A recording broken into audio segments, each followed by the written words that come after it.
Kebanyakan orang kalau dengar kata bakteri, langsung mikirnya penyakit. Padahal faktanya, jumlah bakteri dalam tubuh manusia lebih banyak dari sel tubuh itu sendiri. Dan bukan cuma itu, mereka justru yang bikin kita tetap hidup. Coba bayangin, kamu bukan cuma satu makhluk, kamu adalah ekosistem berjalan. Di kulitmu, di mulutmu, di ususmu, bahkan di matamu ada miliaran bakteri hidup berdampingan. Dan bukan sembarang numpang hidup. Mereka punya tugas. Mereka membantumu mencerna makanan. Mereka melawan patogen yang berbahaya. Mereka bantu atur sistem imun. Salah satu koloni paling penting, mikrobiota usus, isinya bisa lebih dari 100 triliun mikroorganisme. Dan berat total mereka bisa sampai 2 kilogram. Tanpa mereka, kamu nggak bisa mencerna serat. Tanpa mereka, vitamin seperti B12 atau K nggak bisa diproses dengan benar. Dan yang paling mencengangkan, keseimbangan bakteri ini bisa memengaruhi suasana hatimu.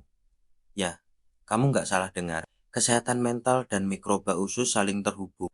Penelitian menunjukkan, orang dengan gangguan kecemasan atau depresi seringkali punya ketidakseimbangan mikrobiota. Mereka memproduksi neurotransmitter seperti serotonin yang selama ini kita kira cuma di otak. Faktanya, 90% serotonin justru diproduksi di usus. Tapi masalahnya, kita hidup di zaman yang terobsesi dengan kebersihan. Sabun antibakteri, antibiotik berlebihan, makanan ultraproses semua, itu bisa mengganggu ekosistem bakteri baik. Ibarat taman yang indah, kalau semua makhluknya dibasmi. Yang tumbuh justru gulma dan parasit. Begitu juga di tubuhmu. Dan saat mikrobiom rusak, risikonya meningkat. Alergi, obesitas, diabetes, bahkan kanker usus. Tapi kabar baiknya kamu bisa bantu mereka pulih. Caranya, makan makanan fermentasi, sayuran segar, kurangi gula dan makanan instan. Dan yang paling penting, jangan buru-buru minum antibiotik kalau nggak darurat.